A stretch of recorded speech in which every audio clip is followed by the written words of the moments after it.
बहुत समय पहले की बात है। ढोलकपुर नाम के एक गांव में रघु और मगन दो दोस्त रहते थे। दोनों बहुत ही अच्छे दोस्त थे।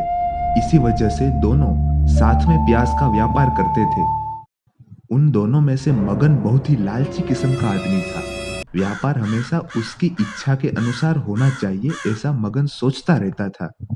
दूसरी तरफ रघु बहुत ही अच्छा इंसान था। वो हमेशा हालातों के अनुसार व्यापार करने की सोचता था। मगन और रघु दोनों बाजार में साथ दुकान लगाकर प्याज बेचते थे। रघु और मगन आसपास के गांव में जाते थे और जो भी किसान प्याज की फसल लगाते थे उसके पास जाकर कम से कम दाम में बहुत सारा प्याज खरीदते थे और वहीं प्याज को लेकर शहरों में दुकान लगाकर बेचते थे। प्याज ले लो प्याज, ताजा ताजा प्याज ले लो भाई। जोर जोर से चिल्लाकर मगन और रघु प्याज बेच रहे थे। तभी एक आदमी प्याज खरीदने के लिए आता है। अरे भाई, 1 किलो प्याज का क्या दाम है? जी 60 रुपए भाई साहब। अरे प्याज के दाम बढ़ गए हैं क्या? इतना महंगा? हाँ भाई, प्याज के दाम बहुत बढ़ गए हैं। मुझे तो 10 किलो प्याज चाहिए। क्या तुम मुझे 50 रुपए किलो प्याज दे दोगे क्या? ठीक है, ले लीजिए। अरे ये क्या बात हुई रघु, तुमने तो 50 रुपए में ही हाल बोल दिया। तुम कुछ नहीं जानते हो, रुको मैं बात करता हूँ।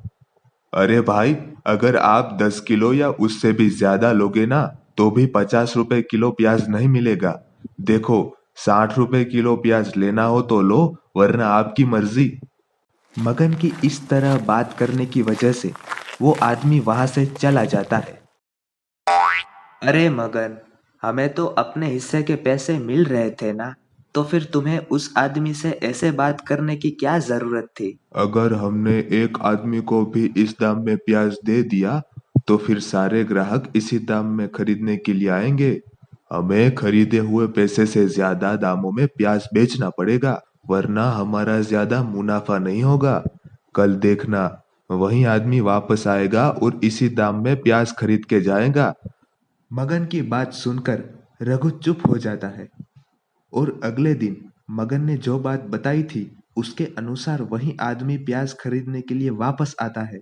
ठीक है भाई, तुम्हारे ही दाम में 10 किलो प्याज दे दो। तो देखा रघु, कल अगर हमने 50 के दाम में प्याज बेच दिया होता तो हमारा सीधा सीधा 100 रुपए का नुकसान हो जाता। मगन भाई, हमेशा इतना जिद्दी होना अच्छी बात नहीं। हमें हमेशा परिस्थिति के अनुसार चलना होगा। अगर ऐसा नहीं करेंगे ना, तो हमें आगे बहुत ही कठिनाइयों का सामना करना पड़ेगा। अगर तुम्हारी बातों पे चलने लगे ना तो मुनाफा तो छोड़ो, सिर्फ घाटा ही होगा। दुकान में प्याज कम होने के कारण अगले दिन दोनों प्याज खरीदने के लिए आसपास के गांव के किसानों के पास जाते हैं और प्याज खरीद कर लाते हैं। रघु, इस बार हमने बहुत ही ज्यादा दाम में प्याज खरीदी है, इसलिए हमें इनको और भी ज्यादा दाम में बेचना पड़ेगा। ठीक है मगन, जैसा तुम कहो। दूसरे दिन से ही दोनों ध्यान से प्याज बेचने लगते हैं। प्याज का फसल निकलने के बाद प्याज के दाम बहुत ही गिर जाते हैं। ये बात रघु को पता थी। रघु मन ही मन सोच रहा है कि अरे, मुझे ये बात तुरंत मगन को बता देनी चाहिए, वरना वो सबको दाम बढ़ा चढ़ा के ही बताएगा और हमारे प्याज नहीं बिकेंगे। अरे मगन, मैं एक बात बताऊं क्या? हाँ भाई, जल्दी बताओ। मगन, प्याज के दाम बहुत ही गिर गए हैं। अब तुम दुकान पे आए लोगों को ज्यादा दाम बताकर वापस मत भेजो, नहीं तो बाद में हमें ही पछताना पड़ेगा। अरे रघु, तू चिंता मत कर, तुम बहुत ही भोले हो। इसमें इतनी कौन सी बड़ी बात है? कुछ दिनों के बाद प्याज के दाम बढ़ भी तो जाएंगे। मेरे पास एक तरकीब है, सुनो। हम आसपास के सारे गांवों के किसानों के पास जाकर सारे प्याज कम दामों में खरीद लेंगे, ताकि किसी भी गांव में किसी के पास बेचने के लिए प्याज बचे ही ना। और कुछ दिनों के लिए वो प्याज गोडाउन में छुपा देंगे। जब मार्केट में कोई प्याज बेचने के लिए आएगा ही नहीं, तो दाम अपने आप ही बढ़ जाएंगे। तब हम अपना प्याज बेचने के लिए निकालेंगे। मगर हम तब तक इंतजार करेंगे ना तो हमारा प्याज खराब हो जाएगा। अगर सारा प्याज खराब हुआ तो हमें बहुत बड़ा नुकसान भुगतना पड़ेगा। जितना पैसा मिलना चाहिए उतना भी नहीं मिलेगा। अरे रघु, तुम हमेशा वैसा ही क्यों सोचते हो? मेरे सोच के अनुसार करेंगे ना तो हमें बहुत पैसा मिलेगा। बस तुम इस बार मैं जैसा बताता हूं वैसा ही करो। ठीक है मगन, जैसी तुम्हारी मर्जी। दूसरे ही दिन मगन और रघु आसपास के गांव में प्याज खरीदने के लिए निकल जाते हैं।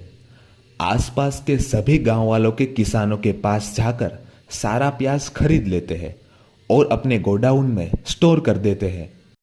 10 से 15 दिन बाद मार्केट में कोई प्याज बेचने के लिए आता ही नहीं, इसलिए प्याज की मांग और दाम दोनों बढ़ जाते हैं। तभी रघु मगन के पास जाकर बोलता है, अरे मगन, प्याज के दाम बहुत बढ़ गए हैं। मुझे लगता है कि हमें अपना प्याज बेच देना चाहिए। देखा देखा मेरे दिमाग का कमाल। मेरी ये बात हमेशा ध्यान रखो। और हाँ, कुछ दिनों के लिए रुक जाओ। अभी तो सिर्फ 80 रुपए दाम है। इस बार हम बहुत ही ज्यादा कमाएंगे। अरे दोस्त, 80 रुपए भी तो बहुत होते हैं। हमें अब प्याज बेच देना चाहिए। अरे भाई, फिर वही बात। रुको जरा, मैं जैसा कहूं वैसा ही करो तुम। रघु अपने दोस्त की बात मानता है और प्याज ना बेच के वैसे ही रखता है। अब दाम बढ़ने का इंतजार करता है। ऐसे ही कुछ दिनों बीत जाते हैं। कुछ दिनों बाद मगन को पता चला कि प्याज का दाम बहुत ही बढ़ गया है। अब दोनों अपने गोडाउन के प्याज बेचने के लिए निकालते हैं और 1 किलो प्याज का दाम 150 रुपए तक रखते हैं। शहर में कहीं प्याज नहीं मिलने के कारण लोगों को प्याज की जरूरत होने लगी और कोई चारा नहीं होने के कारण 1 किलो प्याज 150 रुपए देकर खरीदने लगे। इस बार रघु और मगन को व्यापार में बहुत अच्छा मुनाफा होता है। इससे मगन का लालच और बढ़ जाता है और इसी तरकीब को हमेशा अपनाने लगता है। मुनाफे के लालच में मगन रघु की बातों को हमेशा नजरअंदाज कर देता है। वो अब गांव के किसान से सारे प्याज खरीदता था और दाम बढ़ने का इंतजार करता था, और जब प्याज के दाम बढ़ जाए तब तब वो उन्हें बेचता था। इसको मगन ने अपनी आदत बना ली थी। लेकिन इस बार प्याज के दाम बढ़ने का इंतजार दिनों से महीनों में बदलना शुरू हो जाता है और उनके प्याज को भी गोडाउन में रखे हुए बहुत ही समय हो चुका था। एक दिन जब रघु गोडाउन के पास से गुजर रहा था तो उसको गोडाउन में से बदबू आने लगती है। जब रघु ने गोडाउन में जाकर देखा तो वो उसे अपने सारे प्याज सड़े हुए दिखाई दिए। रघु तुरंत ही मगन को बुलाकर उसको सड़े हुए प्याज दिखाता है। नुकसान होता देखकर मगन को अपनी गलती का एहसास होता है। उनकी लालच और स्वार्थ के कारण उसने आज तक जितना भी कमाया था वो सब मिट्टी में मिल चुका था। रघु की बात ना मानना उसको बहुत ही दुखी कर गया। रघु, ये सब मेरी लालच के कारण हुआ है। मुझे माफ करो दोस्त। हमेशा अपनी इच्छा के अनुसार होना चाहिए, ऐसा व्यक्तित्व अच्छा नहीं है। मगन, कम से कम ये बात समझो, हमेशा हालात के अनुसार चलना ही अच्छा होता है। हाँ भाई, हमें पता नहीं होता है हमारी स्थिति कब बदलेगी, इसलिए हमेशा हालातों के अनुसार चलना ही सही है। रघु मेरे दोस्त, अब आगे से ऐसा कभी नहीं होगा। मुझे माफ कर दो भाई। तुम्हें तुम्हारी गलतियों का एहसास हो गया, मुझे भाई इतना ही काफी है। जो हो गया सो हो गया। अब से हमेशा इस चीज का ध्यान रखेंगे। और तब से दोनों दोस्त कोई लालच के बिना व्यापार चलाते हैं और खुश रहते हैं। दोस्तों, अगर ये कहानी आपको अच्छी लगी हो तो हमारी वीडियो को लाइक करें। आगे भी हम ऐसी कहानियां लाते रहेंगे। उसके लिए हमारी चैनल बुलबुले कार्टून को सब्सक्राइब करें। धन्यवाद।